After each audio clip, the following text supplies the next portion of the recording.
pause for thought and join in the barking with Darren Rowe on The Mindful Dog. Welcome to the show. It's the 22nd of March 2020 and it's now time to catch up with our regular Canine Behavioural slot on the Sunday Cafe on Magic Talk FM with Roman Travers. Well, sometimes it's just nice to get away from everything, isn't it? Put the dog on the lead or not. If it's a good dog, it will get in on your heel and just go for a decent walk. And a man who knows how to help you do that with your dog is Darren Rowe from Mindfulness for Dogs. G'day, Darren. Good morning, Roman. How are you today? Look, I'm fine. It's a zoonotic disease. Originally, it was transferred from the animal kingdom to us. What's your take on this in relation to dogs? Yeah, there's quite a lot of information out there. I think one of the key things that I'm trying to tell people is just make sure you really understand the facts and don't just go reading all the hype that's on the internet there. I mean, there's so much out there saying that all sorts of things could happen. But to date, there's no evidence, no scientific evidence to prove that it will move from dogs to people. Okay, there has been another outbreak apparently in Hong Kong. There has been another confirmed case of the coronavirus in a dog. But I think what's happening at the moment is people are assuming that if a dog tests positive, then it can transfer it. There's a massive difference between a dog testing positive and a dog transferring to another person.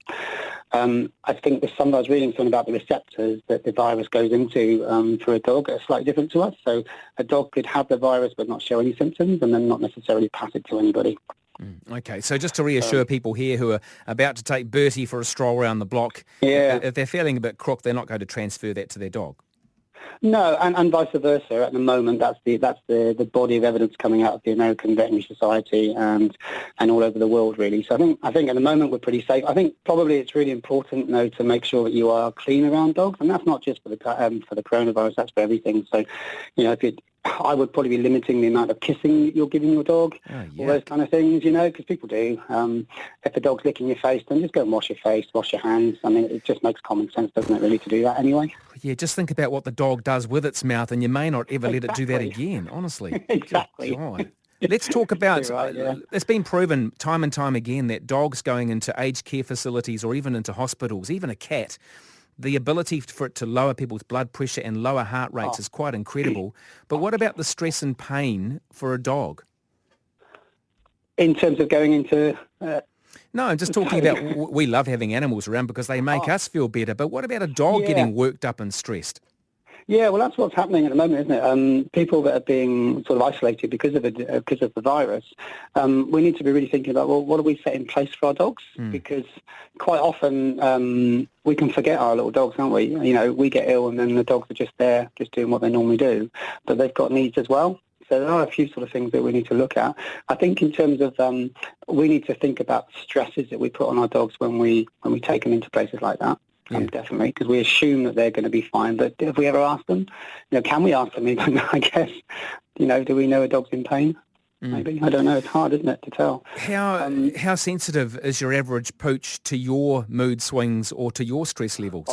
There's some massive studies out at the moment, actually, quite a big thing, to show how their stress levels reflect our stress levels and how that... if you're having a bad day, then your dog's going to pick up on that. And your dog's not going to then go, oh, you're okay, mate, we'll calm you down. It's probably going to do some really stupid behaviours and get sort of like aggressive or reactive and that kind of stuff. So there's some real big studies in the moment about how our stress levels affect our dog's behavioural problems. Well, there's a lot of stress going around at the moment, and sometimes because we are such a social pack animal like a dog, talking to friends and family is brilliant. If you'd like to talk to Darren, you can now on 0800 844 747. We've got time to take a couple of calls for Darren. Cool. Yeah, he's amazing, and I can say that from experience. I've seen you working with dogs. It's quite incredible. Let's talk about arthritis in dogs. Sorry, arthritis. Arthritis, yeah. So I went to a lecture. It's a CAM. It's the Canine Arthritis Association. You can go onto their website, CAM, Canine Arthritis. It's a UK-based group, and it really, you know how you have these pivotal moments in your life where you go to a lecture or you go and speak to someone, and they just say something and just change your perspective on life and what you're doing. And this was one of those kind of rare moments, I guess, where I was just listening to how much pain dogs go through with arthritis. And then it suddenly hit me that the pain is a massive driver for behavioural change. And a lot of our dogs, and it's not just older dogs that we assume arthritis is about older dogs. Actually, a lot of younger dogs, they're seeing arthritis cases from a year on. Can you believe it? From a year age, yeah.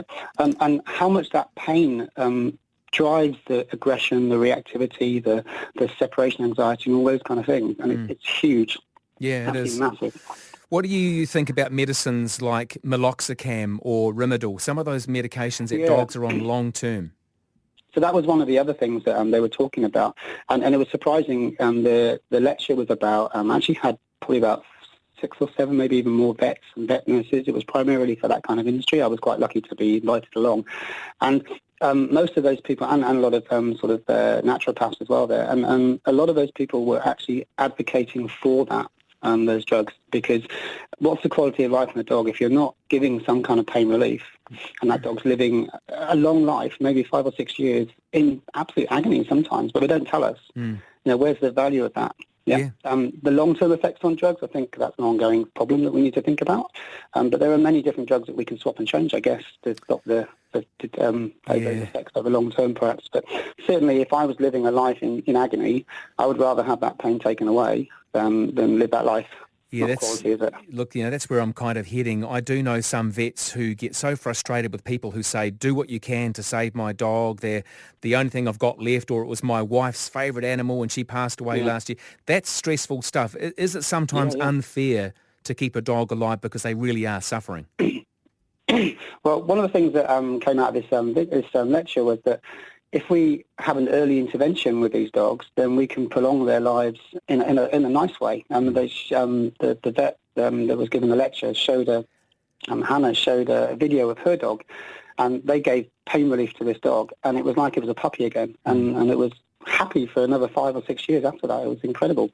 It made me think about my old dogs, because I lost the dog a couple of months back, and all of the things that she was talking about, the different signs of arthritis were I realised that's what was happening, and we just didn't pick up on it. The vets didn't pick up on it probably either, So, yeah. Yeah. Hey, Darren, there'll be a lot of people today playing all their Kenny Rogers favourites, probably playing it quite loud because it's a sad time. He passed away yesterday. It is a sad time, yeah. What do dogs think of us playing loud music? Oh gosh, I'll have to ask Freddie. I know that this little story. I used to play a trumpet many years ago. Can't say I was the best trumpet player, but every time I picked up my trumpet, my little dog Jack Russell used to run in from wherever she was and start howling. Now, I always, as a kid, I used to think she loved the sound of it, but I'm probably guessing in hindsight, listening to my trumpeting. She probably wasn't. She probably hated it. But so that's something to think about. But I reckon they've got really sensitive ears, haven't they?